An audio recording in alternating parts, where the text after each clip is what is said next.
Imagine this. You are sitting quietly, perhaps after a meal, holding a small tablet in your hand. It is smooth, round, maybe it's pink or white, or shaped like a tiny capsule. At first glance, it seems simple, but inside this little shape lies a journey, a delicate, carefully designed voyage waiting to begin. You place the pill on your tongue. You swallow it with a sip of water. That single act sets a complex, invisible process in motion, a dance of chemistry, biology, and timing. The medicine is now inside your body, and your body is ready to guide it, shape it, and eventually let it go. But how does that happen? What path does it take? Let us slow down, breathe deeply, and walk through this journey together. Medicine, in its many forms, is made to help the body heal, ease pain, or change how the body works. But before it can do any of these things, it must first enter the bloodstream, great river that flows through us, carrying oxygen, food, and now medicine. This chapter, the first of many, traces the quiet steps that begin the journey. From the moment the pill touches your mouth, all the way to the moment it reaches your blood. Let's begin at the beginning. When a pill is swallowed, it enters the mouth, also called the oral cavity. The mouth seems simple, but it is the first checkpoint. If the pill is coated, it may resist the moisture in your saliva. If it is uncoated or meant to dissolve quickly, it may start breaking apart right there on your tongue. Some medicines are designed to melt under the tongue. This is called the sublingual route. Sub means under. Lingual means tongue. These special tablets dissolve quickly and enter tiny blood vessels under the tongue. From there, they go straight into the bloodstream, skipping digestion entirely. But most pills do not work this way. Most pills are swallowed. They slide down the throat and enter a tube called the esophagus, pronounced as E-SOF-A-gus. This muscular tube gently pushes the pill downward using slow, wave-like movements. This movement is called peristalsis. Like a soft hand, the esophagus guides the pill until it reaches the stomach. Now, the pill enters the stomacha, hollow, muscular pouch just beneath your ribs. The stomach is filled with strong acid and digestive juices. This acid is called gastric acid, and it helps break down food into smaller parts. The acid is powerful, with a pH level as low as 1 or 2 that is strong enough to dissolve metal, but your stomach is protected by a special lining. Inside this acidic pool, the pill begins to change. If the pill has a coating, the coating may begin to melt. If it is a capsule, the outer shell breaks apart. Inside, the medicine is released in small, loose particles. Some pills are designed to dissolve quickly. Others take longer. A few are designed to resist the stomach entirely and move to the small intestine before opening. This design is not an accident. Each pill is carefully crafted to dissolve at the right time in the right place. Some drugs can be destroyed by acid. These are protected by enteric coatings, thin shields that keep the pill safe until it reaches the intestine, where the pH is less acidic. From the stomach, the now loosened medicine moves into the small intestine. This is a long, coiled tube, about 20 feet long. It is here more than anywhere else that absorption begins. Imagine the small intestine as a long carpet covered in tiny finger-like folds called villi, pronounced villi. Each of these folds is covered in even smaller folds called microvilli. This design creates an enormous surface area, like an endless field of tiny hands reaching out. These hands are ready to absorb food, nutrients, and now your medicine. The walls of the small intestine are thin and full of blood vessels. As the medicine moves through, small amounts begin to pass through the walls and into the blood. This step is called absorption. Not everything is absorbed. Some parts pass through untouched and leave the body later. At this point, the medicine is still in its earliest form. Not all of it has entered the blood. Not all of it will survive the journey ahead, but the first step is done. What happens next is quiet but crucial. Once the medicine enters the blood, it does not go directly to its target. Instead, it first travels to the liver. This is called the first pass effect. It means that the liver filters the blood and alters the medicine before it reaches the rest of the body. But the liver's role will come later. For now, think of what has just happened. From a quiet tablet sitting on your tongue to a swirl of particles inside your stomach to a slow release into your bloodstream, this journey is both simple and profound. It is designed with care. Every step depends on how the pill was made, how your body works, and what your body needs. This process may take minutes or hours. You may feel nothing at all, yet deep inside, your body is working gently, silently. To carry the medicine forward, the path has begun. But this is only the first chapter. Ahead lie more gates to pass, more hands to guide, and more lessons about how the body, in its wisdom, shapes every medicine into a story of healing. Let us now step into the next phase where digestion meets design and chemistry begins to speak the language of life. The moment a pill slips past your lips, it enters a realm designed for transformation. This space, the digestive system, is where the body meets the outside world in the most intimate way. Everything you eat, everything you drink, every medicine must first pass through this inner gate. This gate is made of two key chambers, the stomach and the small intestine. Each one has its own role. Each one holds a part of the key to unlocking the medicine you swallowed just moments ago. Let us begin with the stomach. The stomach is shaped like a pouch and sits quietly under the rib cage, slightly to the left, though calm on the outside. Inside, it is active, warm, and brimming with chemistry. Its job is not just to store food. It mixes, churns, and begins to digest, breaking large things down into smaller, usable pieces. When medicine reaches the stomach, it is met by acid. This acid, called gastric acid, is strong. It is made mostly of hydrochloric acid, a name that may sound harsh, and it is. The acid helps sterilize food and break it apart. It is so powerful that if it touched your skin, it could cause a burn. But inside the stomach, it is kept safely in balance. The stomach is protected by a thick mucus lining. This lining stops the acid from harming your own tissue. It is like a soft shield. Now imagine your pill floating in this acidic soup. What happens next depends on how that pill was made. Some pills are designed to dissolve quickly in acid.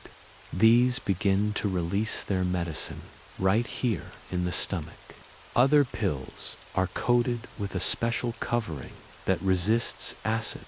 These are known as enteric-coated pills. The timing of this release is crucial. If medicine is released too early, it might be destroyed by the stomach acid before it can help. If it is released too late, it might pass through the body without doing much at all. In some cases, the pill opens in stages. These are called extended release or controlled release pills. They are made to release the medicine slowly over hours. This helps keep the level of medicine in the blood steady rather than rising and falling sharply. Now, back to the stomach. The stomach not only bathes pill in acid, but it also squeezes it gently. This squeezing is called peristalsis, a wave-like motion that mixes the stomach contents and pushes them along. Eventually, after minutes or even hours, the stomach begins to empty its contents into the small intestine. This is the next part of the digestive system, the most important for absorption. The small intestine is long, narrow, and coiled like a garden hose. If stretched out, it would be about 20 feet long, but it fits snugly inside your abdomen because it is folded many times over. The inside of the small intestine is lined with tiny finger-like structures called villi, pronounced villi. Each villus is covered with even smaller structures called microvilli. These increase the surface area enormously. Each thread helps the body absorb what it needs. As the digested pill enters this space, the real work begins. Here, the body uses enzymes, tiny helpers, made of protein to break the medicine down into parts that are small enough to pass through the intestinal wall. These enzymes are released from the walls of the intestine, from the pancreas, and even from the liver. The pancreas, a small organ shaped like a leaf, sends in enzymes that help digest fat, protein, and sugars. These enzymes also help break down certain medicines. You may wonder, why is absorption easier in the small intestine? The answer lies in its structure. The walls of the small intestine are thin and full of blood vessels. Once a medicine is broken down into small enough parts, it passes through the wall and enters the blood. From there, it can travel to the liver, then to the rest of the body.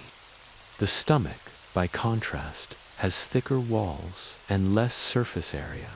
That is why most absorption happens in the intestine. However, some medicines are absorbed a little in the stomach, especially those that are small, stable in acid, and able to pass through thicker tissue. Alcohol, for example, begins to enter the bloodstream right from the stomach. It's worth noting that the speed of digestion depends on many things. Was the pill taken with food or on an empty stomach? For example, fatty meals slow digestion. That is why doctors and pharmacists often give instructions: take with food, take without food, do not mix with certain drinks. Timing, chemistry, and body state all play a role. Now let us pause for a moment and reflect. From the outside, the act of swallowing a pill takes just seconds. But inside the body, a carefully timed process has begun. The pill faces acid, enzymes, and motion. It waits for the right moment to release its gift. It passes through folds and walls transformed with care. You do not feel the acid at work or the enzymes slicing molecules. You do not sense the tiny villi reaching out like hands to catch the medicine. But this dance is real, and it is happening each time you take a dose.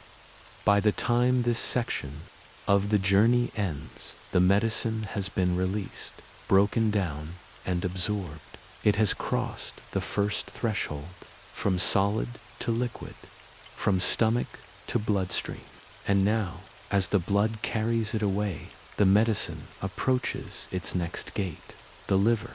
There, more change awaits. Let us now step softly into the bloodstream and prepare to meet the quiet filter that waits just ahead. The medicine has been swallowed. It has passed through the mouth, the throat, and the stomach. Now it rests in the winding paths of the small intestines, rounded by soft folds, warm fluids, and quiet motion. For it to work, it must cross a final threshold. It must leave the hollow space of the intestine and enter the flowing blood. The bloodstream is the body's great delivery system. It carries oxygen, nutrients, and signals to every cell to join this river. The medicine must pass through a barrier, thin but complex wall that separates the inside of the gut from the inner world of the body. This moment, this crossing, is called absorption. Let us pause here. Imagine the medicine as a traveler, standing at the edge of a vast land. On one side is the intestine curled, quiet, and full of movement. On the other side is the bloodstream pulsing, alive, and connected to every organ. The traveler cannot simply jump across. It must pass through a guarded gate. The walls of the small intestine are made of special cells. The surface of these cells is covered in tiny folds called microvilli, which create more area for contact. Each cell is a gatekeeper. Each one decides what can pass through and what must stay behind. How does the medicine cross this wall? It depends on the shape, size, and nature of each molecule. Some medicines are small and fat-loving. Others are large and water-loving. Some need help to get through. Others slip across on their own. Let's explore the ways this crossing can happen. The first path is the simplest. It is called passive diffusion. This means the medicine moves from where there is more of it to where there is less. No energy is used. It is like sugar dissolving in teat spreads out on its own.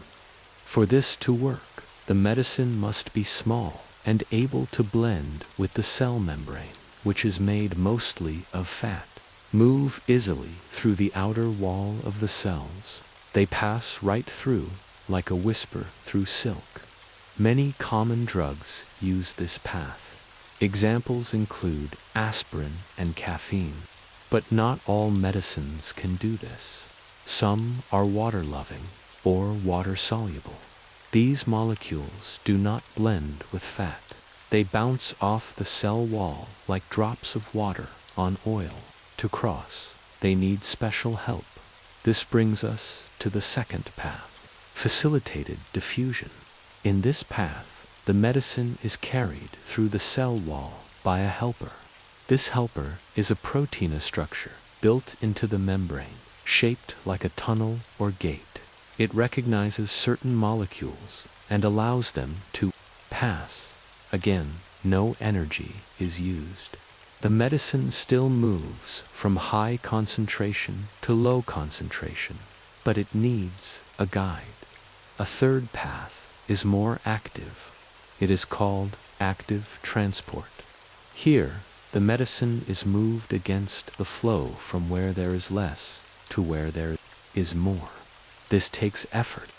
The body uses energy, often from a molecule called ATP, to push the medicine through.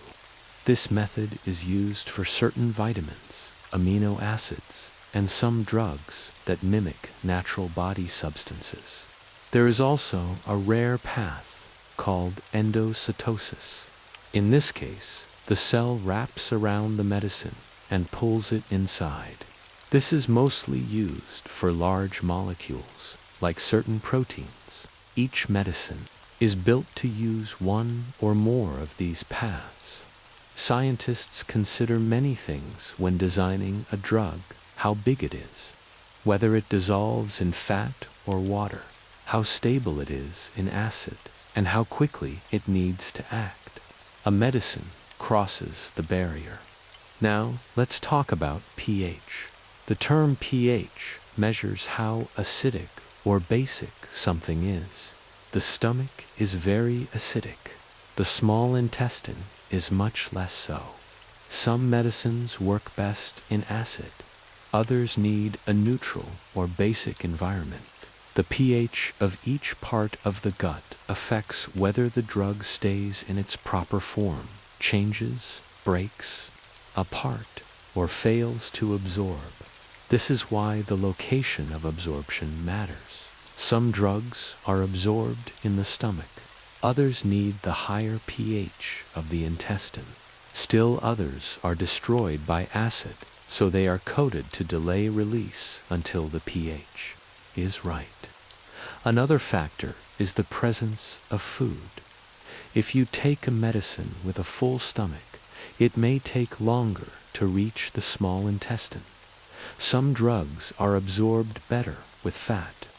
Others are blocked by minerals, like calcium or iron. That is why certain pills say take with food or do not take with milk. The speed of the crossing also matters. If the medicine crosses too fast, it may cause a sharp rise in drug levels. This can bring quick relief, sudden side effects. If it crosses too slowly, it may not reach a high enough level to be helpful. The design of each drug balances these needs. Let's take an example. Paracetamol, also called acetaminophen, is a small molecule that dissolves well in water and passes easily into the blood. It works quickly, often within 30 minutes. By contrast, some blood pressure medicines are made to release slowly. They use special coatings or layers to delay absorption, giving a gentle effect over hours. And now, a more unusual case. Some medicines are not meant to enter the blood at all. They act locally, right in the gut. Laxatives, antacids, and some antibiotics stay in the digestive tract and do their work there. They do not need to cross the barrier. In fact, crossing would be harmful. But for most medicines, the goal is the blood. The wall it enters the smallest blood vessels of the intestine. These are called capillaries. From here, the blood flows into a larger vessel called the hepatic portal vein.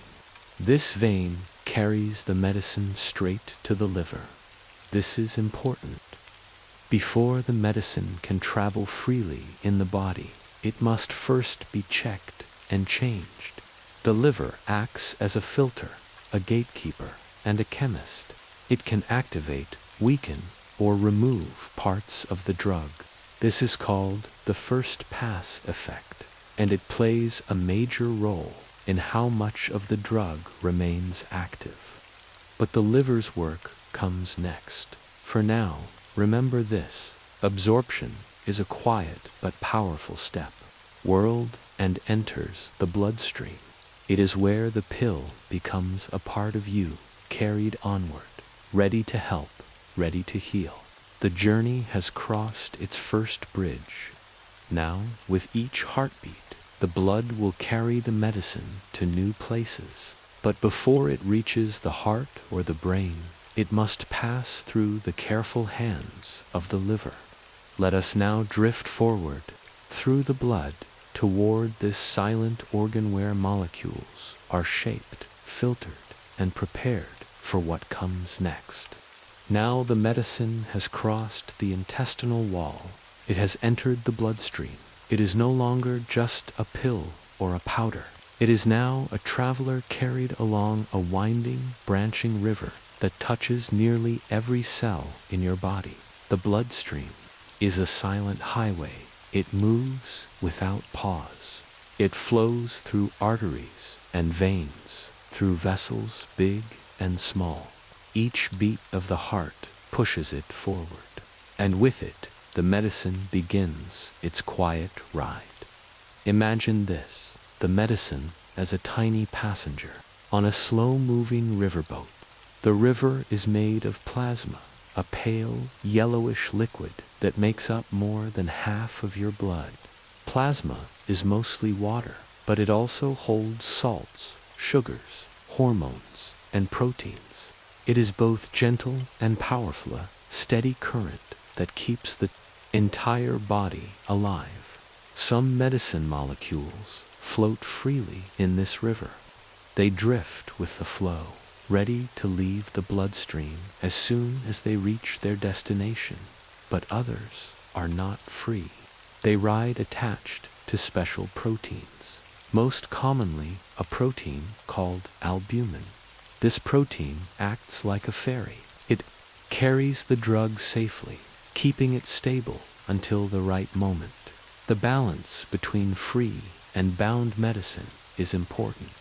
Only the free part, the unbound part, can pass through blood vessel walls and enter tissues. Only the free part can reach the target, whether that target is in the brain, the lungs, the liver, or a single cell deep within the skin. But the bound part acts as a reserve. It stays in the blood longer. It can slowly release more medicine when needed, helping to extend the effect. This process is called distribution. It is the step where the medicine is spread throughout the body. But this spreading is not random. It is shaped by many factors. One of the biggest is blood flow. Organs that receive a lot of blood, like the brain, liver, kidneys, and heart, get the medicine first. These are called hyperfusion organs. They are like cities with fast train service. The medicine arrives quickly and in greater amounts. Other tissues, like fat, muscle, or skin, receive blood more slowly. Medicine reaches them later, and in smaller doses. These are called low perfusion tissues. They are like quiet villages, far from the tracks. The journey takes more time. This matters because different drugs are meant to act in different places. A painkiller for the joints must reach bone and cartilage. An antidepressant must cross into the brain. An asthma medicine must concentrate in the lungs. Each one has a destination, and not all destinations are easy to reach. Some places are guarded by special barriers. The most famous of these is the blood-brain barrier. This is a tight wall of cells that protects the brain from harmful substances. Only certain medicines can cross it, usually small, fat-soluble ones that can slip through. Others are blocked. This is why some drugs cause drowsiness, and others do not. Those that cross into the brain can affect mood, memory, or alertness. Another important concept is volume of distribution. This is a way to describe how widely a medicine spreads in the body. Some drugs stay mostly in the blood. They have a low volume of distribution. They are like guests who stay in the main hall. Others move into fat, tissues, or even bone. They have a high volume of distribution. They are like guests who wander deep into every room of the house. This affects how long the medicine stays in the body and how often it needs to be taken. Let us take an example. Lidocaine, a local anesthetic, has a medium volume of distribution. It spreads to the heart and nerves, but not deeply into fat. Diazepam, often used for anxiety, has a high volume of distribution. It enters fat and stays there, slowly leaking back into the blood over time. This is why its effects can last for many hours or even days. The chemistry of the drug also plays a role. Fat-soluble drugs pass easily through cell membranes. They enter tissues quickly. Water-soluble drugs stay in watery spaces, like blood and urine. They are less likely to cross into fat or the brain. The pH of the surrounding tissue, the balance of acid and base also, affects where the medicine will go and how it will behave once it gets there. As the drug travels, it is not passive. it is always in motion. It moves in and out of tissues, guided by concentration. Where the drug is high, it will flow to where it is low. This back and forth continues until a balance is reached. But balance does not mean stillness. The blood keeps moving, the tissues keep working, and the drug continues to shift, binding, releasing, entering cells, or waiting in reserve. Meanwhile, your body has already begun another process removal. The kidneys, the liver, and other organs are preparing to clear the drug. Some of it will be transformed, some will be exhaled, some will leave in urine, bile, or sweat. This process will be explored later, but it begins even now during distribution. Let us consider another real-world example. Morphine, a strong pain reliever, crosses into the brain quickly. It binds to receptors in the spinal cord and brain, easing pain, but it also binds to other tissues, which is why it can cause drowsiness or slowed breathing. Its effects are powerful, but not limited to one place. On the other hand, gentamicin, antibiotic, is water-soluble. It stays mostly in the blood and extracellular fluid. It does not cross into the brain well. It is filtered by the kidneys and does not enter fat easily. This is why its dosing must be precise and why kidney health is closely monitored during treatment. There is also the matter of barriers inside the body, places where medicine cannot go. The eyes, for example, have tight barriers to protect them. The testes, the placenta, and certain joints also limit drug entry. These natural guards help protect vital organs, but they can also make treatment more difficult when those areas are sick. And now we return to our travail, the medicine molecule. It has passed through blood vessels, touched organs, and searched for its target. It may have reached it already. It may be waiting nearby, or it may still be riding quietly, bound to a protein, moving in slow circles until called into action. Distribution is not just delivery, it is guidance, it is placement. It is the body's way of choosing where the medicine goes and when. Soon, the medicine will meet its matcha special structure in the body designed to receive it. Like a key fitting a lock, the drug will bind to its target. This action, this tiny meeting, is what causes the change we call healing. But before that meeting can happen, the medicine must pass through one more great gate, the liver. Let us now move there, to the quiet chemist, to the organ that waits in the shadows, shaping molecules with care. The medicine floats quietly in the bloodstream. It has passed through the winding capillaries of the small intestine. Now, before it can reach the heart and be sent to the rest of the body, it must pass through a special place. That place is the liver. Imagine a wise and silent guardian standing at the edge of a wide river.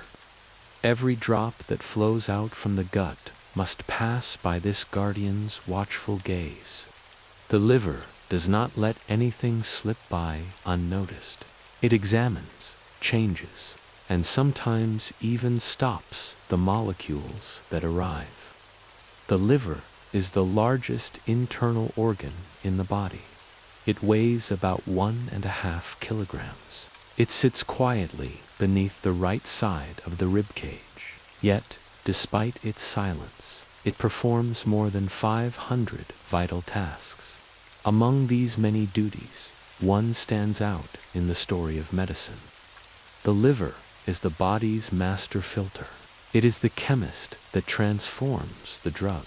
It decides how strong the medicine becomes, how long it will last, and whether it will even reach its target. Let us imagine the medicine once again not as a traveler, but now as a visitor at a border crossing. The liver is the border officer.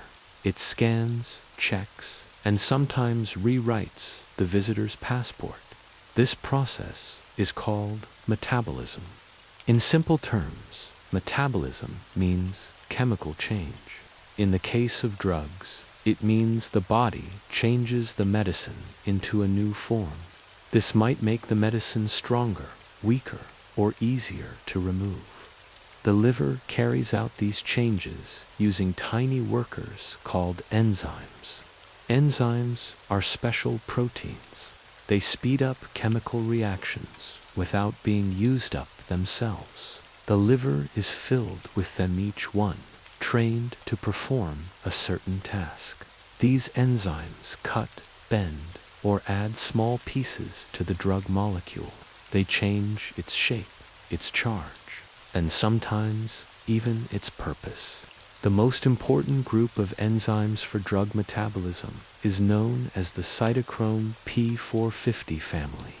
This name sounds long, but it simply refers to a group of helpers that are very good at breaking down many kinds of medicines. Let's understand what these enzymes do.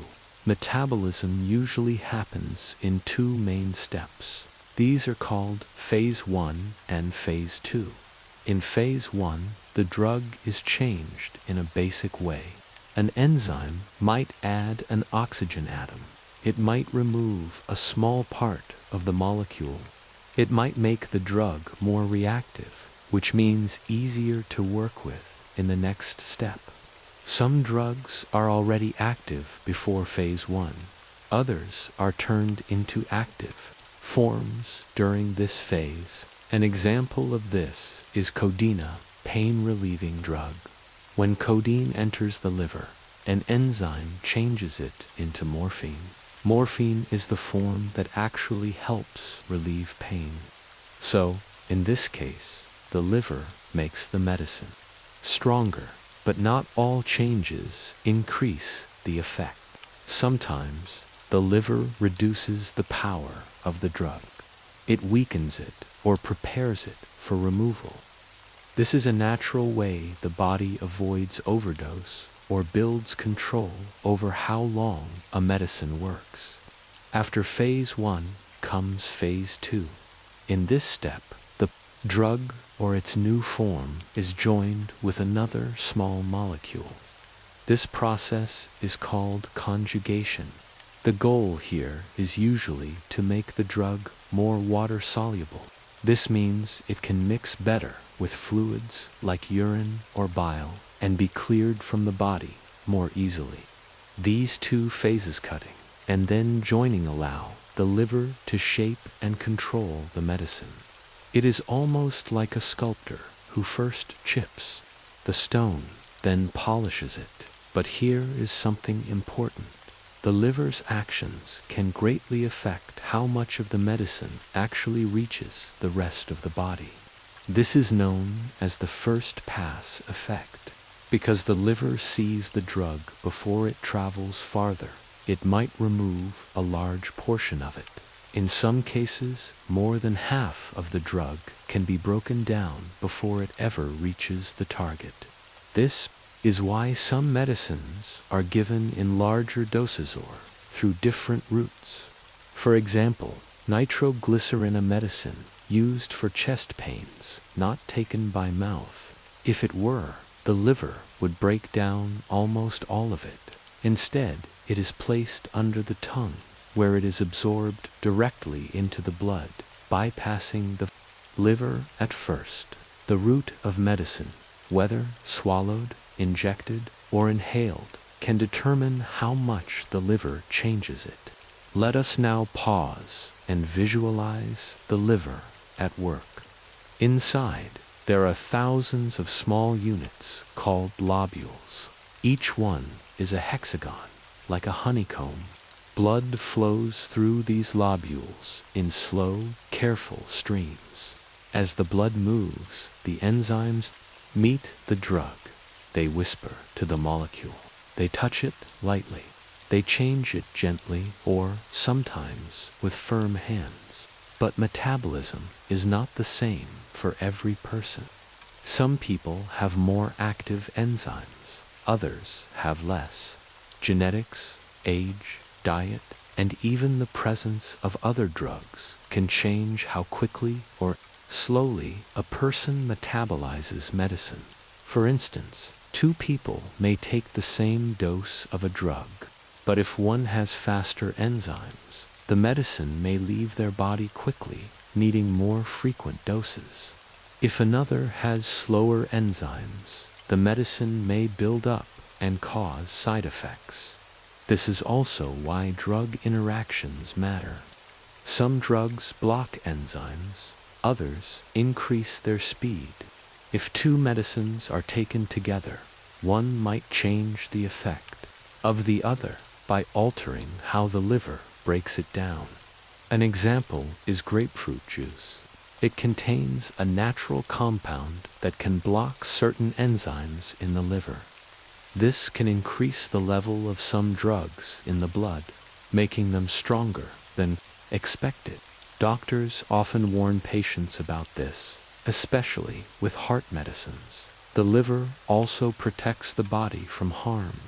If a drug is too strong, or if too much is taken, the liver works to neutralize it, but it is not perfect. If overloaded, the liver can be damaged. This is why overdose of some common drugs like paracetamol can cause liver failure. Still, the liver is a marvel. It can regenerate.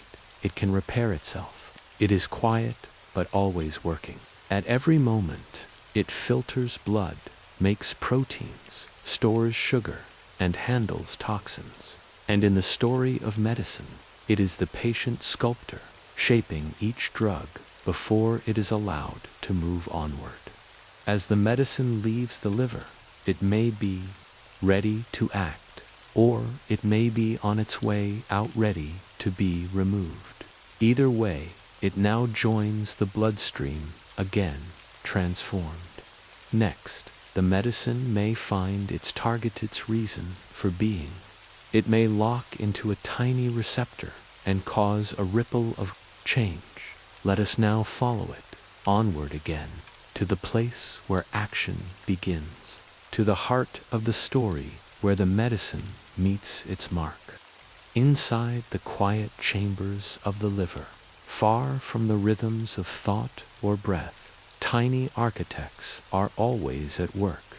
Instead, they work in silence, shaping the very molecules that enter our bloodstream. They are called enzymes. Enzymes are special proteins. They are made by the body to help speed up chemical reactions. Think of them as invisible tools or tiny keys that help certain changes happen much faster than they would on their own. Not with force, but with precision, like artists working with clay. They bend, trim, or gently attach new pieces to the drug molecule. They do not destroy the drug, they transform it, and in doing so, they decide how long the medicine will stay in the body, how strong it will be, and whether it will work at all. This quiet reshaping is called drug metabolism. It is the process of chemical change, and enzymes are the hands behind that change. Most metabolism in the liver happens in two main phases. Let us begin with phase 1. In phase 1, enzymes introduce small changes to the structure of the medicine. They may add a single oxygen atom. They weaken it. Sometimes they create a new compound that has its own effects. A common group of enzymes that carry out phase 1 reactions is known as the cytochrome P450 family. This name may sound technical, but it refers to a large group of helper proteins found mainly in the liver. Cytochrome P450 enzymes are like workers on an assembly line. Each one has a specific task. Take codeine, for example. Codeine is a pain medicine that is not very strong on its own, but when it reaches the liver, an enzyme changes it into morphine. more powerful form. In many cases, enzymes reduce the drug's effect. They help the body get ready to remove it. This prevents buildup and protects the body from harm. Now we move to phase 2. In this phase, enzymes add something new to the drug. They may attach a small chemical group, like a sugar or an acid. This makes the drug more water-soluble. In other words, it helps the drug mix more easily with fluids. In the body, like blood or urine, once the drug becomes water-soluble, it can be carried to the kidneys or the bile and gently removed. Phase 2 is like gift wrapping. The wrapping is neat, the package is safe, and the process is smooth. This entire journey from phase 1 to phase 2 happens quietly in the liver, often within minutes or hours after the drug enters the bloodstream. But here's something fascinating. Some drugs are turned into active forms quickly. Others are changed to fast and leave the body before they can help. This is why two people may take the same dose of a medicine but feel very different effects. There are also poor metabolizers and rapid metabolizers. A poor metabolizer breaks down a drug slowly. This can lead to high levels in the blood and strong side effects. A rapid metabolizer breaks it down quickly. Tamoxifen is a medicine used to treat certain types of breast cancer. It is not active on its own. The liver must change it into a stronger form. But if someone's enzymes are too slow, the drug may not work well. Doctors sometimes test a person's enzyme activity before giving this medicine. Now think about how many factors affect enzyme activity. Age is one. Newborns have immature enzymes. Their livers are still developing. Older adults may also have slower enzyme function. Food and drink can play a role. Grapefruit juice is well known to block certain liver enzymes. It can raise the levels of some drugs in the blood, sometimes to dangerous levels. Other medicines can also interfere. One might block the other, or one might speed up the enzyme and cause the drug to disappear too quickly. Let us pause and imagine. Each one knows its task. Each one acts with precision. They do not need light or instruction. They are guided by shape, charge, and chemistry. Some enzymes are generalists. Sometimes enzymes create a new substance that is not helpful. These are called metabolites. Some metabolites are inactive. The liver must also deal with these. It neutralizes them, packages them, and prepares them for exit. This is why liver health is so important in medicine. A damaged liver may not produce enough enzymes, or it may produce the wrong ones. This can change how a drug behaves, making it too strong or too weak. Doctors often monitor liver function during treatment. They check for signs of enzyme trouble. This is especially important for drugs with a narrow safety range where too little has no effect and too much can be harmful. In some cases, enzyme levels are intentionally changed. Other drugs inhibit enzymes, slowing down metabolism. This can be useful, but it must be handled with care. For example, rifampicin antibiotic induces enzymes that break down many other drugs. If taken together, those drugs may become weaker. On the other hand, ketoconazole antifungal can block enzyme activity. This can increase the strength of some medicines, even to dangerous levels. So the liver is not only a filter, it is also a control center. Its enzymes are like dials.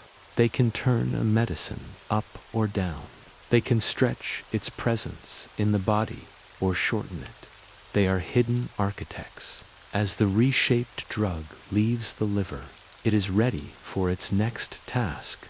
Some drugs have already acted, others are still on their way. The moment when the body says goodbye, the process of letting go, of clearing what is no longer needed. Let us now drift forward to that closing act, to the gentle release. Imagine walking through a quiet hallway in the body. Each door along the walls is locked, but not by accident. These locks are waiting for something precise, something that fits, a key, and not just any key, a key with the exact shape, the exact size, and the exact touch needed to open them. This is how medicine works at its final destination. After being swallowed, digested, absorbed, carried through the blood, and transformed by the liver, the medicine must now do what it was designed to do. It must find its target. It must find the lock that matches its key. In biology, these locks are called receptors. Receptors are tiny structures made of protein. They sit quietly on the surfaces of cells, or sometimes inside them. Each one is like a specific puzzle piece. It is designed to hold only a certain shape. That shape is often a natural molecule already found in the body. It might be a hormone or a chemical message called a neurotransmitter.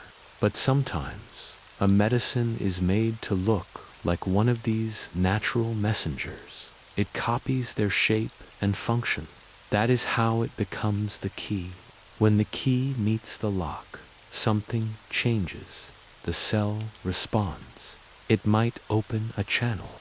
It might send a signal inside. It might turn on a gene or change how the cell behaves. All of this happens in silence, yet with enormous impact. Think of how painkillers work. When you are in pain, your body sends out distress signals using chemicals. Some of these chemicals bind to pain receptors in the brain and spinal cord. This creates the feeling of pain. Now imagine a pain-relieving drug, like morphine. It travels through the blood and reaches the brain. There, it finds a special group of receptors called opioid receptors. Morphine fits into these receptors like a perfect key. And when it does, it changes the way signals are sent. The feeling of pain becomes muted. The brain still knows something happened, but the sharp edge is softened. This is the power of the lock and key system. Some drugs are called agonists. This means they activate the receptor, just like the body's own signal would. They unlock the door and start a process. Other drugs are called antagonists. These keys fit into the lock but do not turn it. They block the door. They stop the natural signal from getting through. One well-known antagonist is naloxone. It is used to reverse opioid overdose. It fits into the same receptor as morphine but blocks its effect. Like a fake key that fits the lock end, keeps the real key out. There are also partial agonists. These keys open the lock, but only halfway. They produce a gentle effect, not a full one. Sometimes this is just enough. Not too strong, not too weak. But receptors are not only found in the brain, they are everywhere. In the heart, in the lungs, in the muscles, in the skin, in the immune system. Each one speaks its own language. Each one responds to specific signals. Beta receptors in the heart respond to adrenaline, a chemical that makes the heart beat faster. Beta blockers are drugs that gently cover these locks, slowing the heartbeat and lowering blood pressure. In the lungs, there are receptors that help open airways. When someone has asthma, medicines called bronchodilators bind to these receptors. They relax the airway muscles, making it easier to breathe. In the stomach, there are receptors that control acid release. Drugs called proton pump inhibitors help reduce this acid, easing discomfort from ulcers or reflux. In every case, the medicine must find the right door, the right lock, the right time. This is why the shape of the drug molecule is so important. Just like a real key, even a small change in shape can stop it from fitting. A missing edge, a different curve, one tiny shift in the lock stays closed. This is why scientists spend years designing drug molecules. They test hundreds, sometimes thousands, of small changes, looking for the one that fits just right. But even the perfect fit is not always enough. The number of receptors matters too. If there are many, the drug may have a strong effect. If there are few, the effect may be weak. Sometimes the body adjusts. It can increase its receptors or decrease them. This is called upregulation or downregulation. If a drug is taken too often, the body may become less sensitive. It may remove some receptors, trying to find balance. This is part of how tolerance develops. A person may need more of the drug to feel the same effect. Other times, the body becomes more sensitive. It creates more receptors. This can happen if a drug is suddenly stopped. The system is now more alert, more reactive. This balance is delicate. It is why doctors carefully manage how drugs are given, how much, how often, and for how long. Another layer of complexity lies in something called selectivity.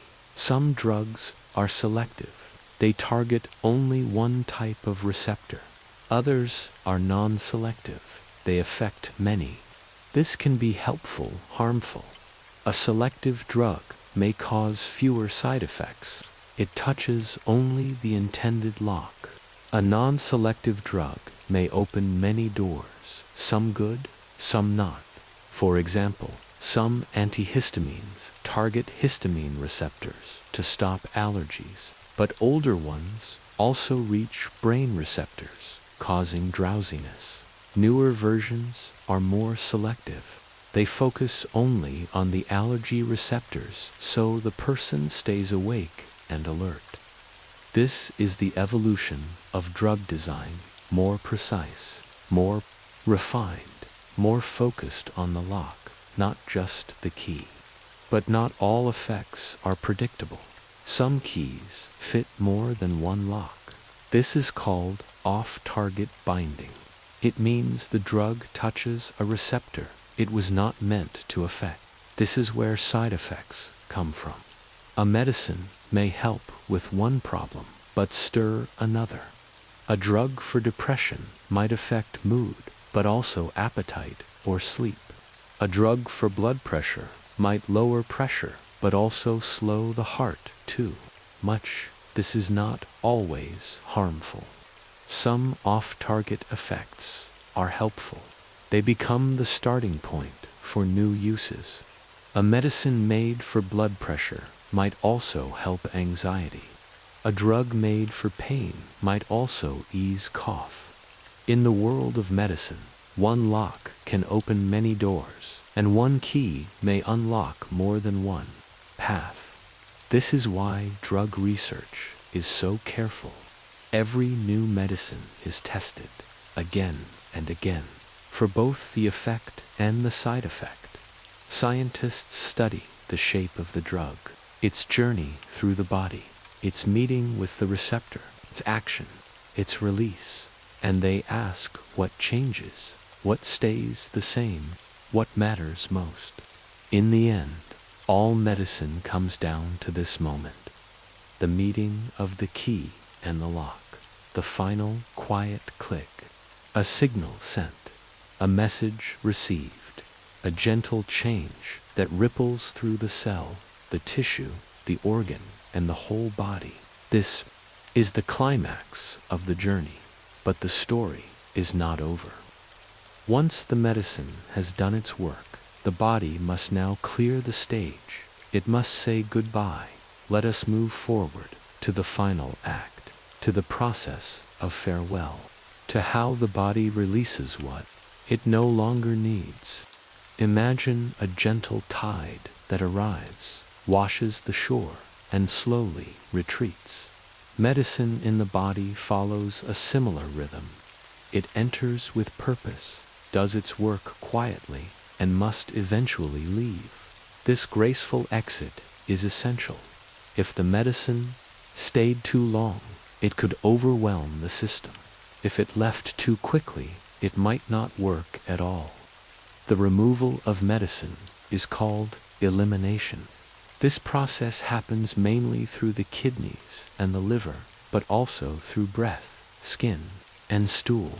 Each route works like a silent gate, allowing the body to clear what it no longer needs. Let us begin with the kidneys. These small, bean-shaped organs sit just below the rib cage, one on each side of the spine. Their job is like that of a water filter. They clean the blood. Every minute, about 1 liter of blood flows through the kidneys. That is around 20% of all the blood in the body.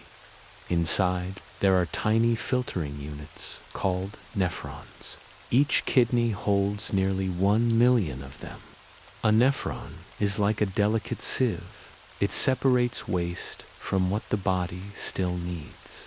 Some drugs pass easily through this filter and move into the urine.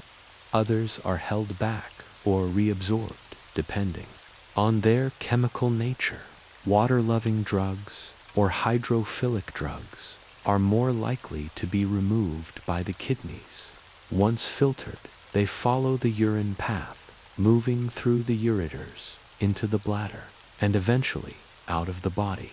But the kidneys are not the only way out. The liver, which we have already explored, plays a second role in elimination. After changing or breaking down the medicine, it sends the leftover pieces into the bile. Bile is a yellow-green fluid made in the liver. It helps digest fats, but it also acts like a river, carrying waste into the intestines. From here, the broken down drug exits through stool. This route is common for fat-loving or lipophilic drugs, especially those that do not dissolve well in water. Sometimes, the medicine is not just filtered or broken down, it is also pumped. Cells in the liver and kidneys contain special transporters. These are tiny protein machines that push drug molecules out of the cell and into bile or urine. Like gatekeepers, they control who stays and who leaves. Now, let us look at a third exit, the lungs. Not all drugs leave through breath, but some do, especially those that are gases or easily turned into vapor. Think of anesthesia, the type used in surgeries. After the procedure, the body clears these gases by exhaling. Every breath becomes a release. The lungs have a rich blood supply. As blood flows through the lungs, gases in the blood can escape into the airways and be breathed out. This is why some drug tests can detect substances in the breath. Sweat, root. The skin contains sweat glands that open onto the surface.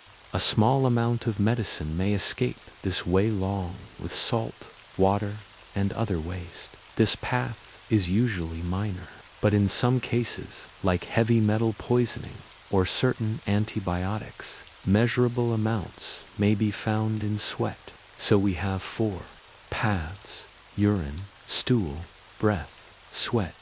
Each one plays a role shaped by the drug's design and the body's needs. But there is one more concept to understand: half-life. The half-life of a drug is the time it takes for half of it to leave the body. It is a measure of how long the drug stays active. Some medicines have a short half-life. They leave quickly, within hours. Others have a long half-life and may remain for days or even weeks. A drug's half-life helps doctors decide how often it should be taken. If it leaves too quickly, the dose must be repeated often. If it stays too long, it might build up and cause harm. For example, paracetamol, common pain reliever, has a half-life of about 2 to 3 hours. It works quickly and leaves quickly. That is why it may be taken every 6 to 8 hours. But other drugs, like some used to treat mental health conditions, can have half-lives of several days. These are taken less often, but require more careful monitoring. Another factor is kidney and liver health. If the kidneys are weak, they may not filter drugs well. The medicine lingers. The same is true if the liver is damaged. In such cases, doses must be adjusted. Doctors may choose different drugs, or give smaller amounts, or give them less often. This is called dose adjustment. Some drugs are removed completely through urine. Others are partly removed by urine and partly by stool. Some may even leave through exhaled breath. The path depends on many things: the size of the molecule, whether it dissolves in water or fat, whether it binds to proteins in the blood, and whether it is changed by enzymes in the liver. The body balances all of these steps carefully. It welcomes the medicine, allows it to act, and then begins to gently remove it. This rhythm of entry, effect, and excites the heartbeat of pharmacology, the science of how drugs work in the body. But what happens when two drugs are taken together?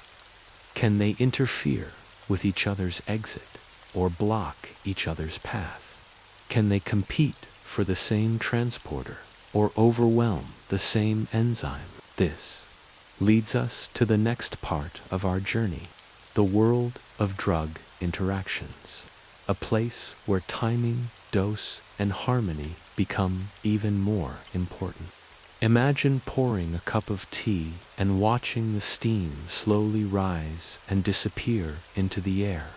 At first, the heat is strong, but over time, it fades. Medicine inside the body behaves in a similar way. After entering the bloodstream and doing its job, the amount of medicine begins to shrink.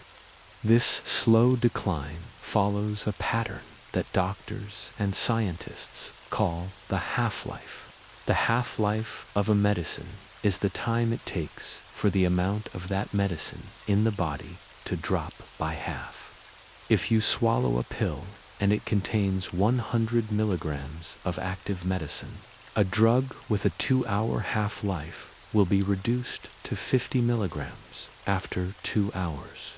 After another 2 hours, only 25 milligrams will remain, then 12.5, then 6.25, and so on. It does not mean the drug disappears completely in that time. Instead, it slowly decreases in a predictable way. This helps doctors know how often a medicine should be taken. A short half-life means the medicine wears off quickly. It may need to be taken more often. A long half-life means it stays in the body longer and can be taken less often. But how is this helpful in real life? Imagine two different painkillers. One has a short half-life of just 1 hour. It gives quick relief, but the effect fades fast. The other has a long half-life of 12 hours. It works more slowly, but its effects lasts much longer. A doctor must decide which one is better for each person's needs. Let us look deeper into what affects the half-life of a medicine. One major factor is how the liver and kidneys work. If the liver breaks down the drug very quickly, the half-life will be shorter. If the kidneys remove the drug from the body slowly, the half-life will be longer. Age, weight, and even genetics can change how fast or slow this process is. For example, a young person with a fast-working liver might process medicine much faster than an older adult. The same pill might last for hours in one person and 6 hours in another. That is why some people feel relief for a longer time, while others may need another dose sooner. Body fat also plays a role. Some medicines dissolve easily in fat. They can hide inside fat cells and slowly leak out over time. This makes the half-life longer. Medicines that do not like fat move through the body faster and leave quickly. Let us talk about a few numbers to bring this to life. Caffeine, the substance in coffee, has a half-life of about 5 hours. That means if you drink a cup of coffee at 4 p.m., you may still have half of that caffeine in your body at 9 p.m. This is why some people find it hard to sleep if they drink coffee too late in the day. Another example is paracetamol, also called acetaminophen. It has a short half-life of about 2 to 3 hours. That is why it is usually taken every 4 to 6 hours when someone has a fever or pain.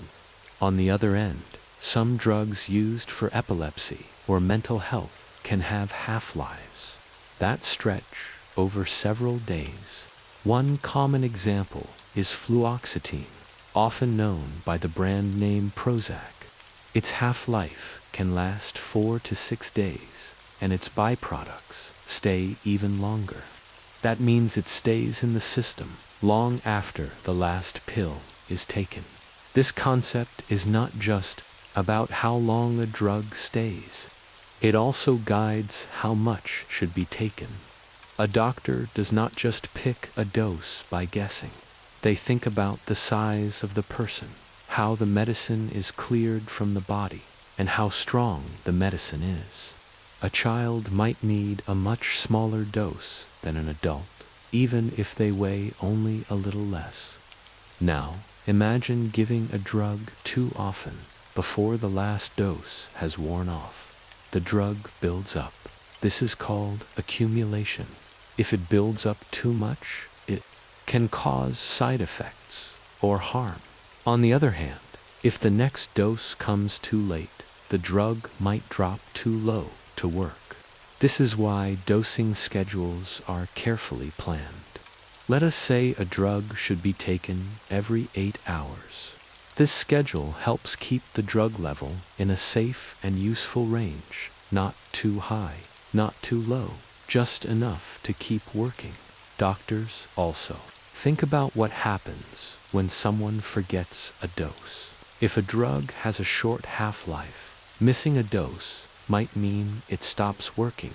But if it has a long half-life, the effect may continue for some time, giving the person a safety net. Another important point is how half-life helps with stopping a drug. If a medicine is stopped suddenly and it leaves the body quickly, a person might feel withdrawal effects. But if the drug has a long half-life, it fades slowly, giving the body time to adjust. This is especially true for medicines like antidepressants, sleeping pills, and some blood pressure drugs. Doctors may slowly lower the dose over time. This process is called tapering. It helps avoid sudden changes in the body. Half-life also affects how long a drug stays in the system for testing.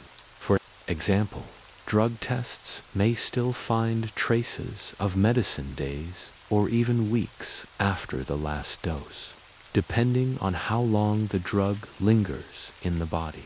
So, what seems like a small detail, a number measured in hours or days, becomes a guide for everything. from how much medicine is given, to how often, to when it should stop. It is like a silent clock ticking inside the body. And this clock, though invisible, shapes the rhythm of treatment. It ensures balance between healing and safety, between enough and too much. Let us carry this idea forward. Now that we understand how time affects a medicine's journey, we move toward the factors that can speed up or slow down this delicate dance. Not every body responds to medicine in the same way.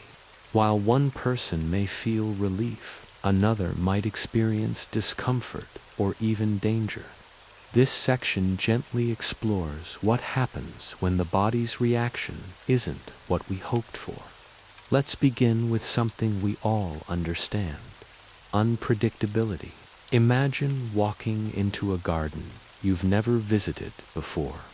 Most of the flowers are pleasant, but every now and then one causes your nose to itch or your eyes to water. That is what side effects feel like. They're not planned, they're not part of the purpose, but they still appear. In the world of medicine, a side effect is any response that is not the main reason the medicine was given. For example, a pill meant to relieve pain might also cause drowsiness, or a cough syrup might upset your stomach. These reactions happen because medicines do not only act on one part of the body, they often travel through many systems, and sometimes they interact in ways that are hard to predict. Even though researchers carefully study new drugs, the human body remains beautifully complex.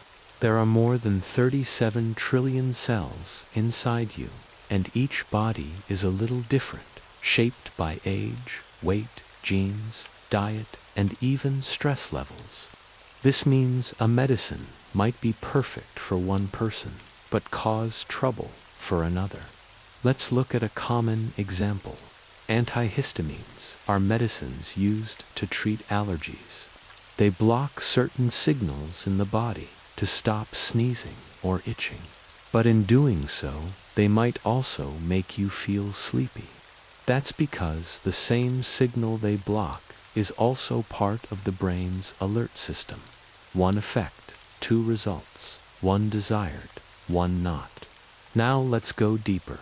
Some side effects are mild, like a dry mouth or a mild headache. Others can be more serious. These might include trouble breathing, fast heartbeat, or dizziness. That's why doctors ask questions before prescribing something new. They want to know what your body might say back. Sometimes the problem isn't with the medicine's job, but with how the body sees it. This brings us to allergies. Allergies are the immune system's way of sounding a false alarm. Imagine someone ringing a fire bell because they mistook steam for smoke. The immune system sees a harmless medicine and reacts as if it's a threat. When that happens, special cells release chemicals like histamine. These chemicals cause swelling, redness, itching, or even hives, small, raised bumps on the skin. In rare cases, a strong reaction called anaphylaxis can happen. This is a medical emergency. It can cause difficulty breathing, a drop in blood pressure, and needs quick treatment. Why does this happen? In some people, the immune system has learned, often by mistake, that certain ingredients in medicines are dangerous. The next time that ingredient enters the body, the immune system is ready to defend, even if there's no true threat. Let's take penicillin as an example.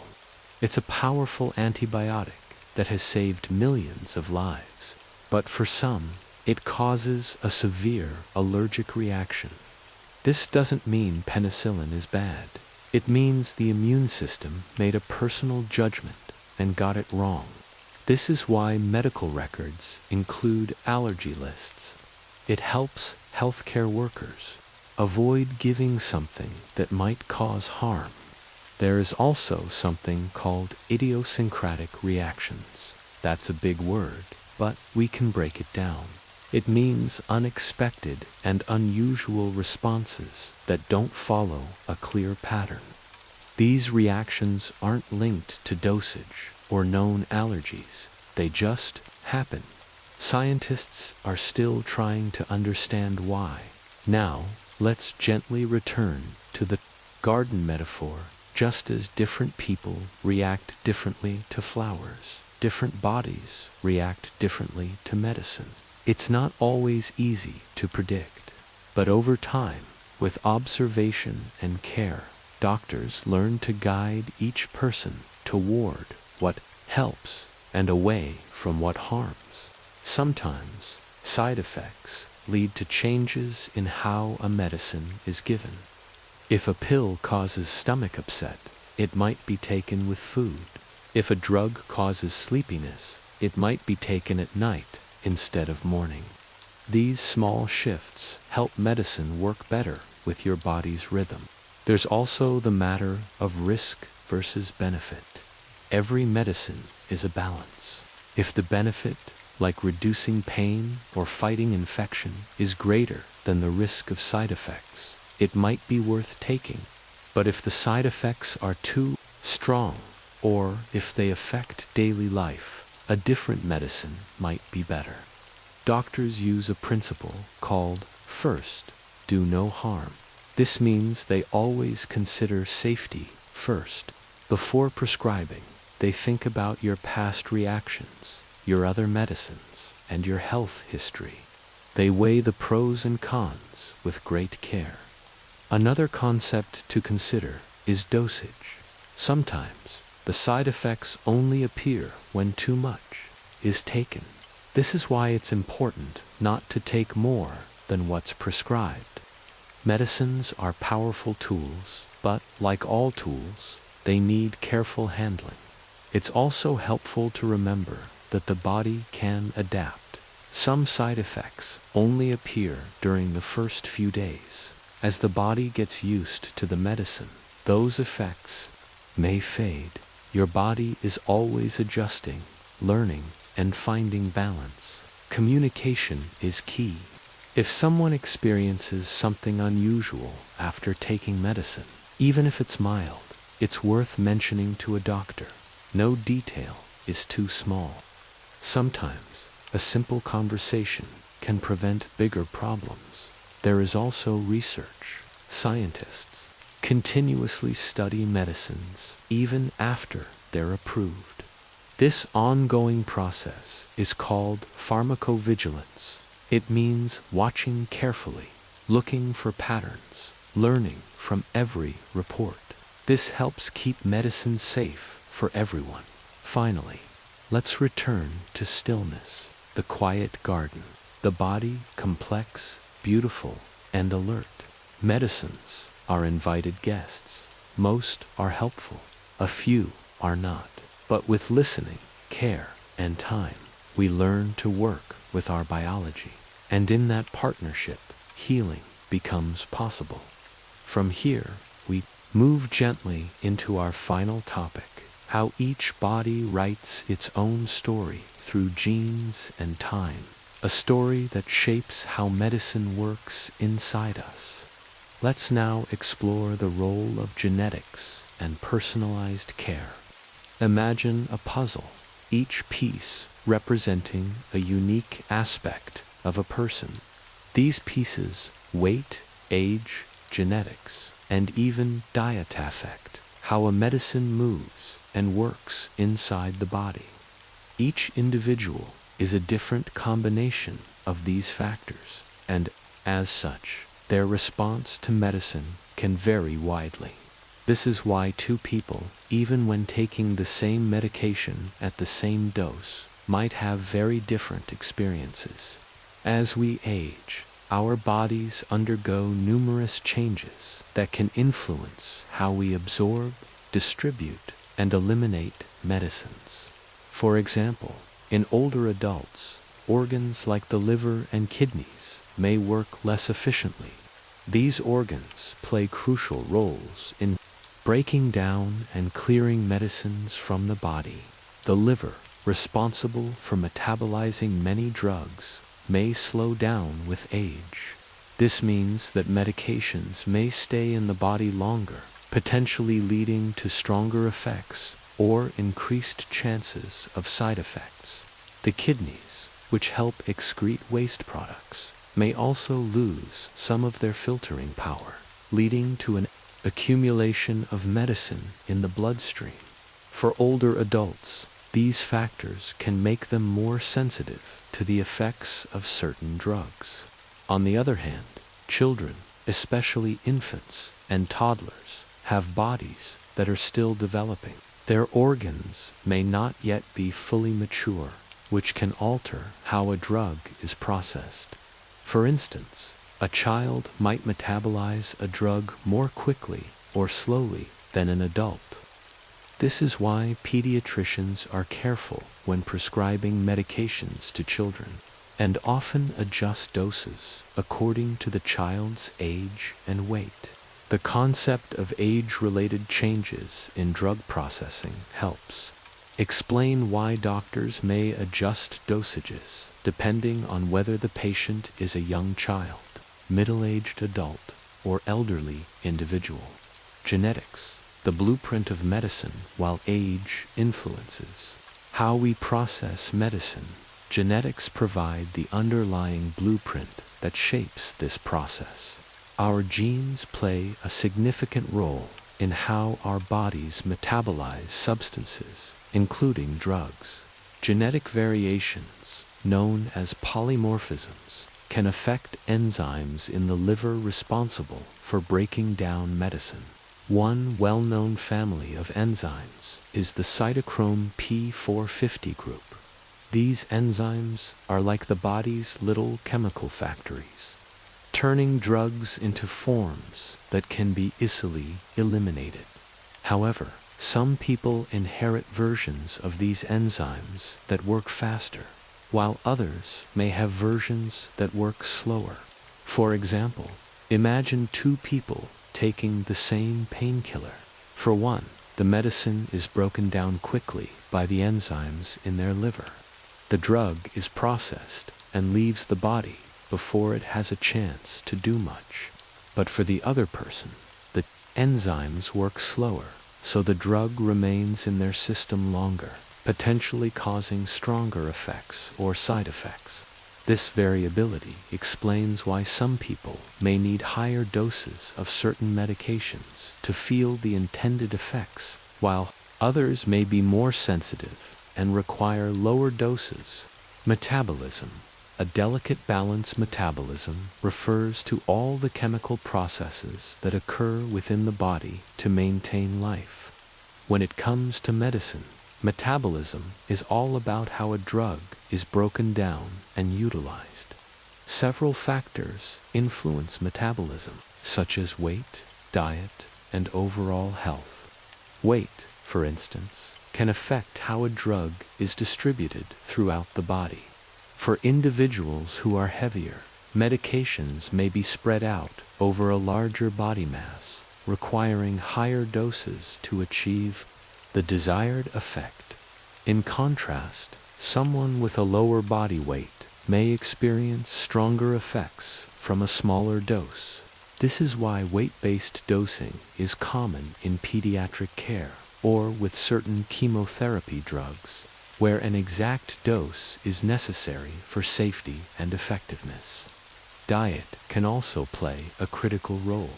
Certain foods and drinks can either speed up or slow down drug metabolism. For instance, grapefruit is known to interfere with certain enzymes in the liver, affecting how drugs are broken down. This can lead to an increase in drug levels in the bloodstream, raising the risk of side effects. On the other hand, some foods might help the body metabolize drugs more efficiently, helping them work as intended. For example, think about how caffeine can affect metabolism. Some people, due to their genetic makeup, might metabolize caffeine very quickly, while others might take longer to process it. This difference in metabolism can influence not only how caffeine affects them, but also how other substances, including drugs, are processed in the body. Environmental factors, food, lifestyle, and more. Our environment also plays a role in drug metabolism.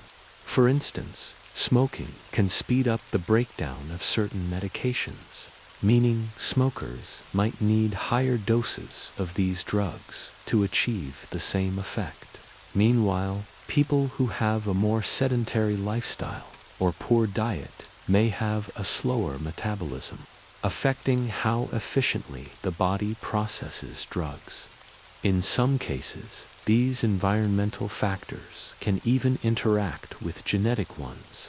For instance, someone with a genetic predisposition for slower drug metabolism might experience even slower drug clearance if they are also taking medications or consuming foods that inhibit their liver enzymes.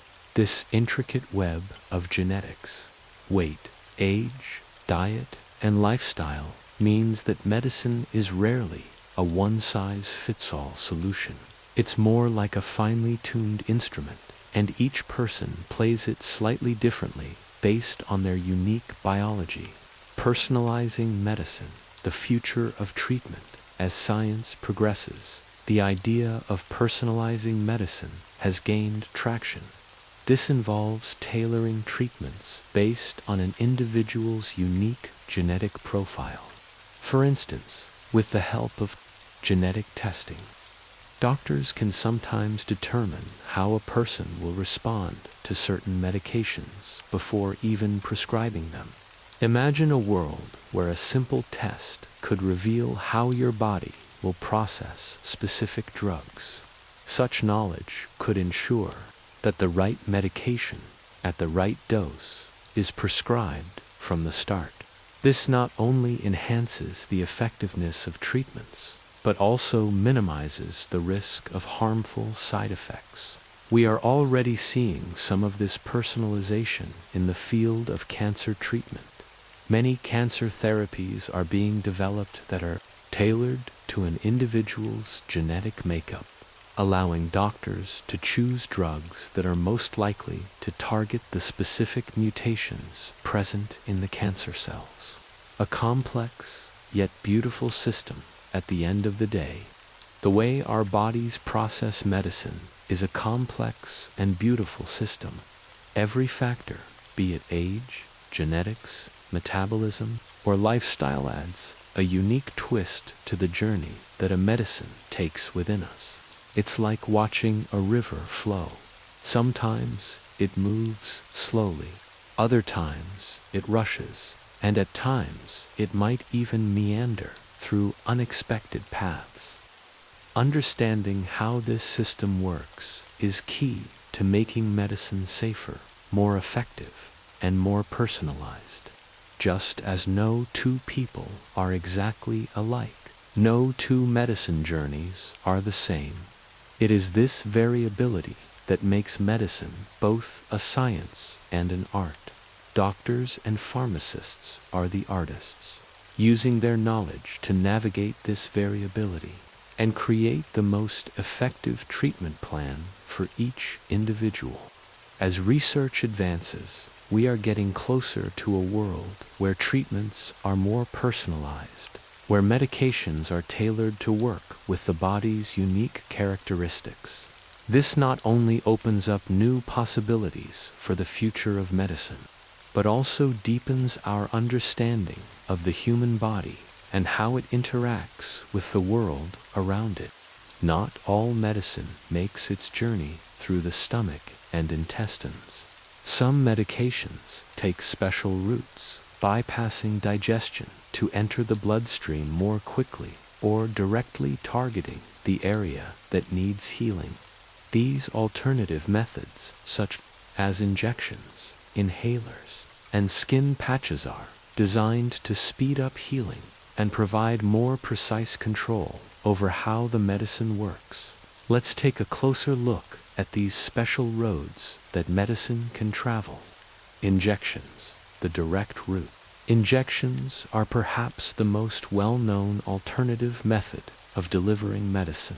Instead of swallowing a pill, the medication is directly injected into the body, often through a needle. This method bypasses the digestive system entirely, allowing the drug to reach the bloodstream much faster. There are different types of injections, each designed for specific purposes. Intravenous for injections, for example, introduce the medication directly into the veins, providing the fastest route into the bloodstream. This is especially important in emergency situations where a rapid response is needed. Intramuscular IM injections, on the other hand, deliver the drug into the muscle, and subcutaneous under-the-skin injections are slower but still avoid the digestive system. One of the main advantages of injections is that they provide a reliable and controlled method of delivering a specific dose of medicine. This is especially important for medications that need to be absorbed quickly or that could be broken down too much in the stomach or intestines. Insulin for diabetes is one such example. It needs to be injected because, if taken by mouth, it would be broken down by digestive enzymes before it could reach the bloodstream in a usable form. Injections also make it possible to give medications that are difficult to take by mouth, such as those that are proteins or large molecules. Certain vaccines, hormone therapies, and biologic drugs fall into this category. Inhalers, breathing medicine. In another special route for medicine is through the lungs. Inhalers are commonly used for respiratory conditions like asthma or chronic obstructive pulmonary disease, COPD.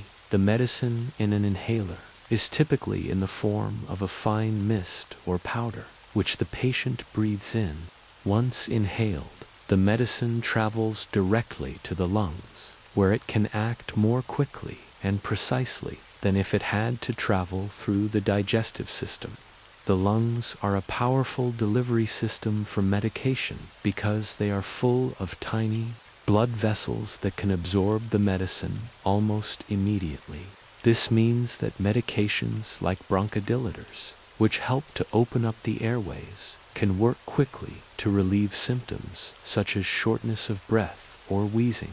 Inhalers have the advantage of providing fast relief and delivering the drug directly, where it's needed most, into the lungs. This reduces the likelihood of side effects in other parts of the body, since the medication doesn't need to go through the entire digestive system before it starts working. For conditions like asthma, where inflammation and constriction of the airways are the primary concern, inhalers offer a targeted solution. They can deliver corticosteroids to reduce inflammation or bronchodilators to relax the muscles around the airways, allowing for easier breathing. Skin patches. A steady stream skin patches offer another route for delivering medication, providing a slow and continuous release of medicine through the skin.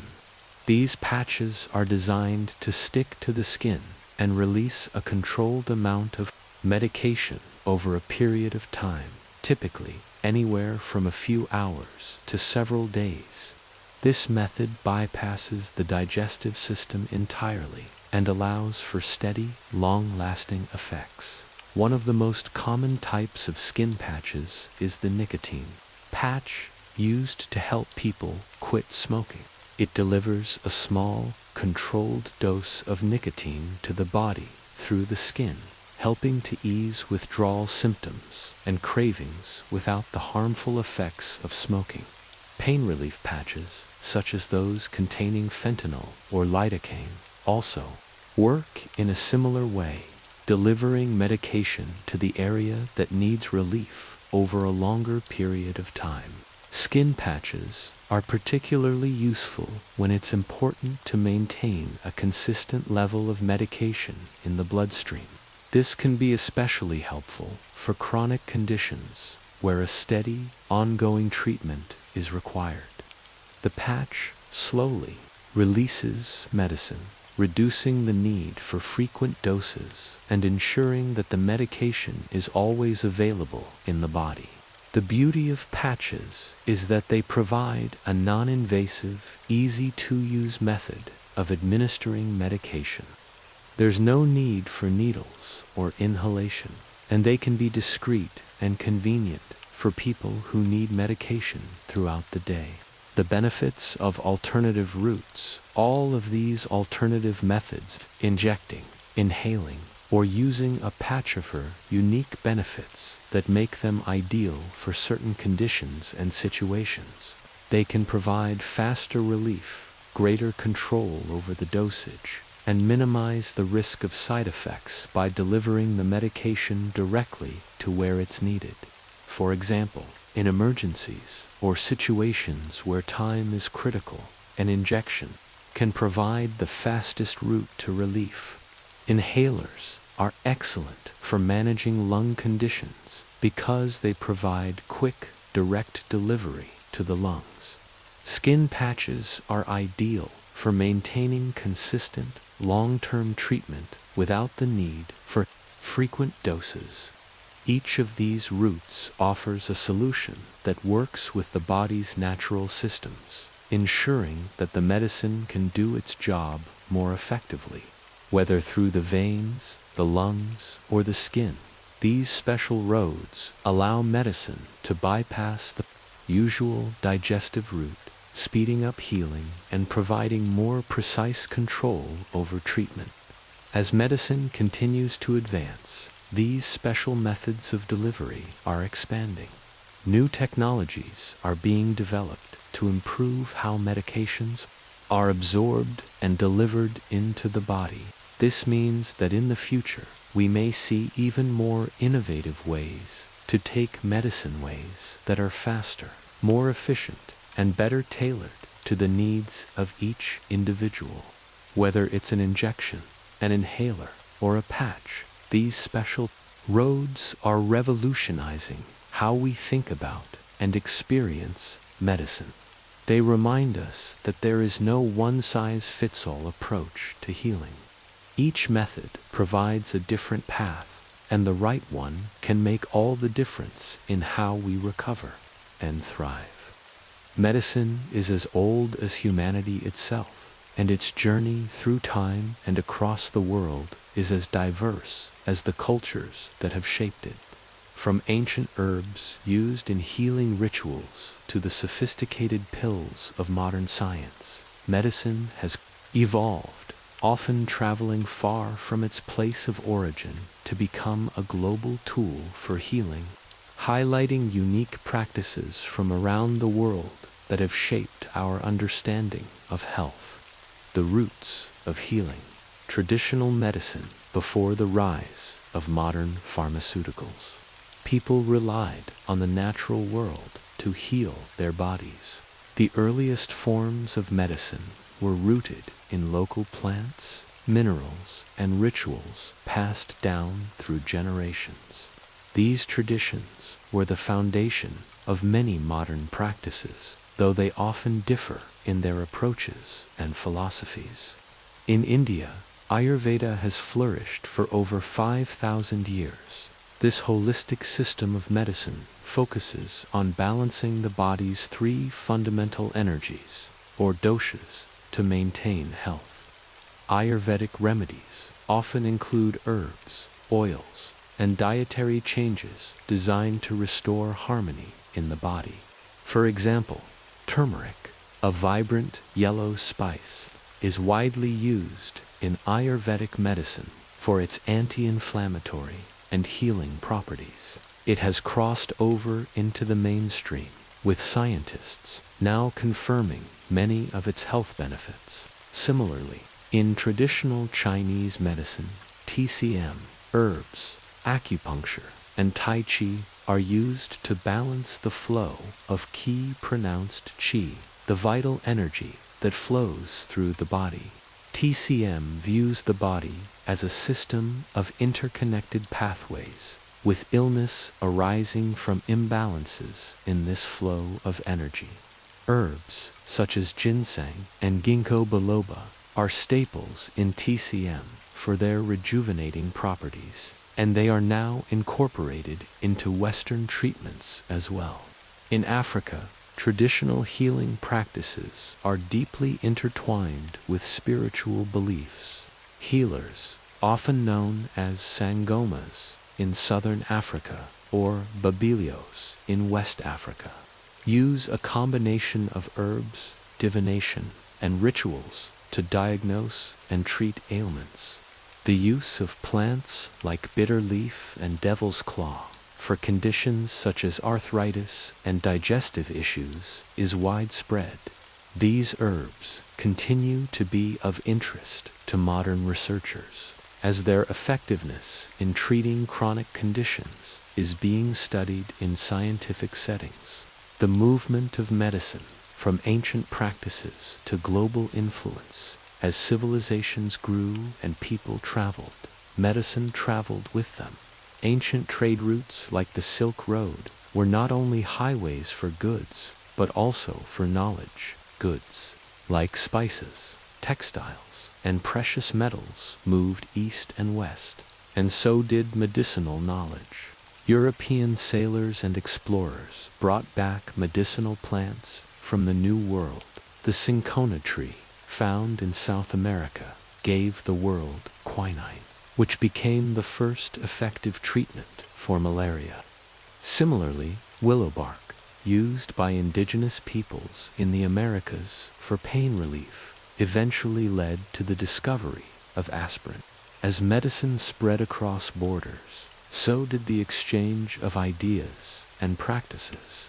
For example, Arabic medicine played a crucial role in preserving and advancing Greek and Roman medical knowledge during the Islamic Golden Age. Scholars in the Middle East translated important texts such as Hippocrates and Galen's works and expanded on them.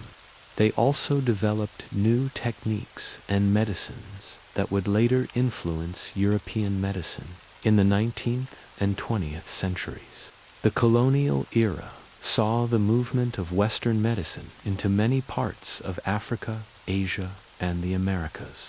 While this period brought new medical knowledge to these regions, it also disrupted traditional healing practices. However, the blending of Western medicine with indigenous knowledge led to the development of integrative medicine in many countries, where both systems are used to complement each other.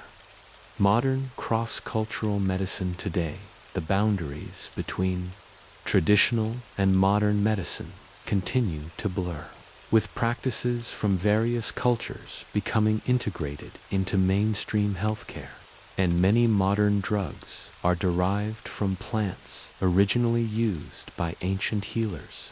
For instance, the anti-cancer drug Taxol, derived from the Pacific yew tree, is now a common treatment for certain cancers. Similarly, the opium poppy, long used in traditional Chinese medicine and European medicine for pain relief, gave rise to modern morphine and other opioid painkillers. These examples highlight how ancient remedies are still foundational to modern treatments, while also raising awareness about sustainability and the need to preserve these plants.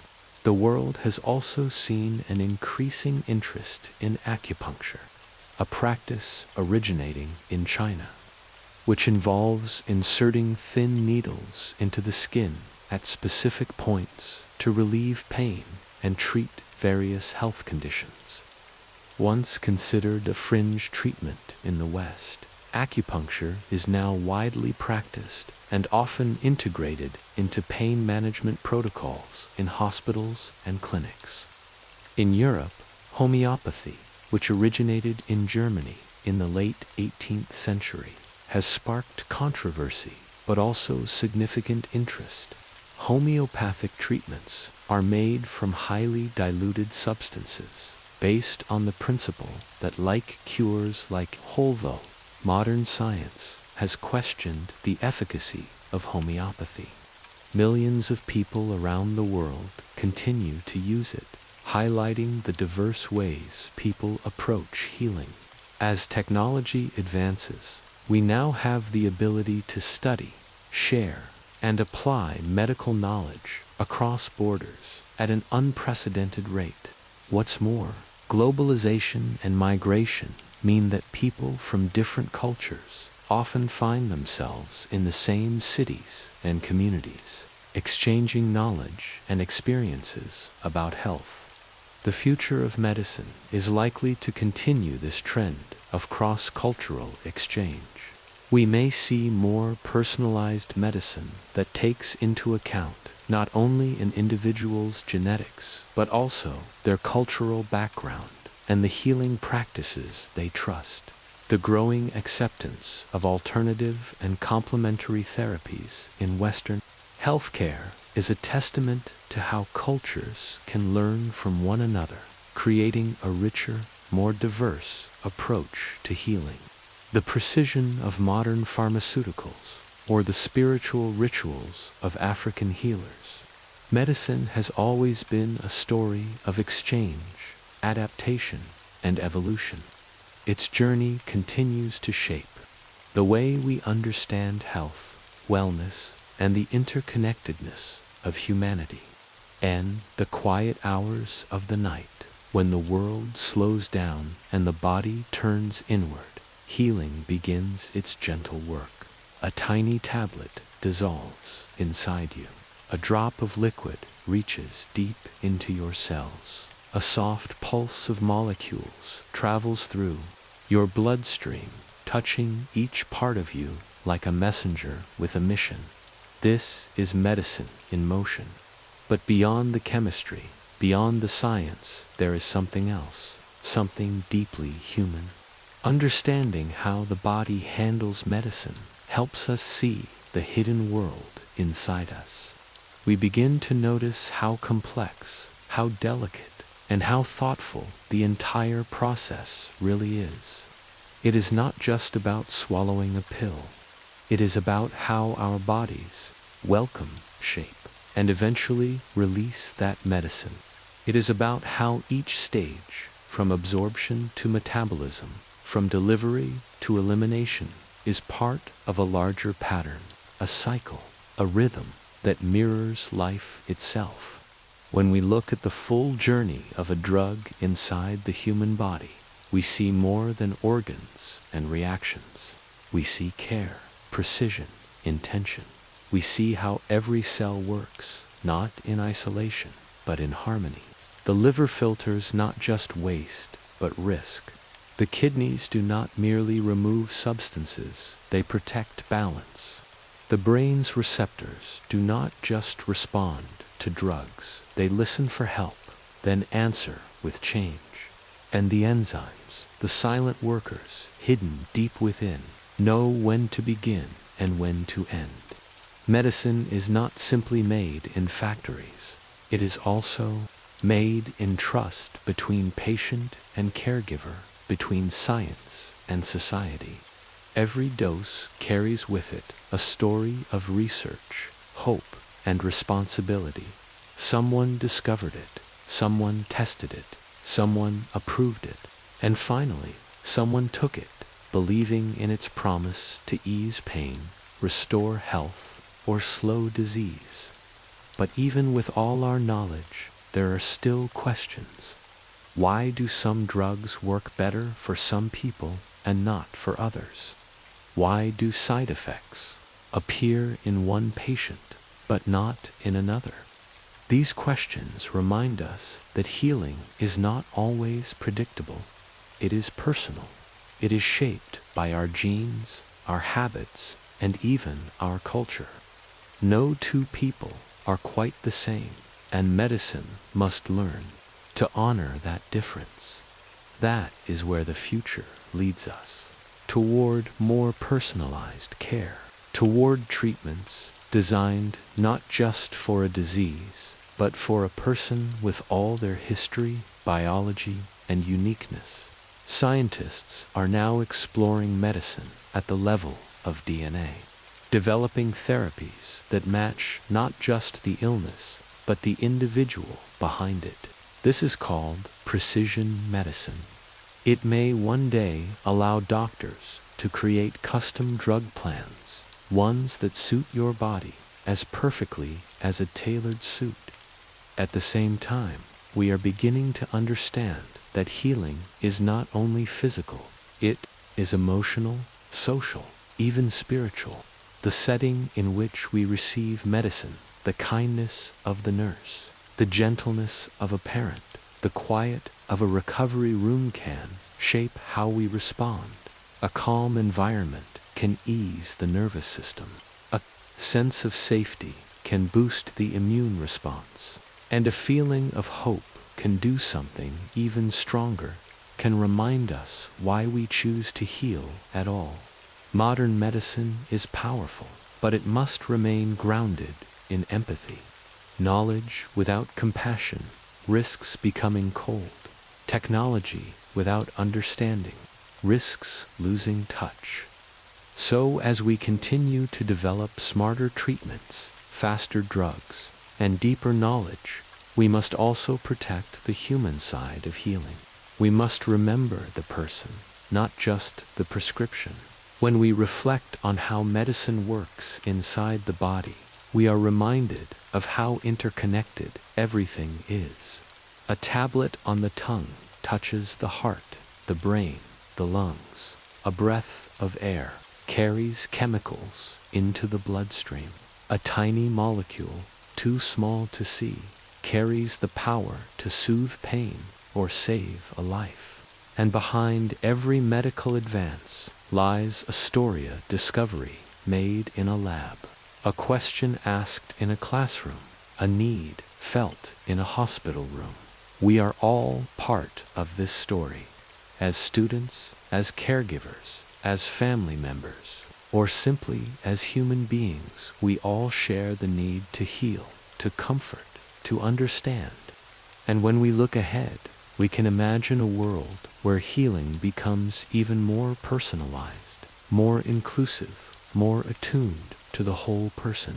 Imagine a world where your medicine knows your body, where side effects are rare because treatment is tailored, where ancient herbal wisdom and cutting-edge science work side by side, where healing is not rushed but respected, where pain is not just managed but truly understood.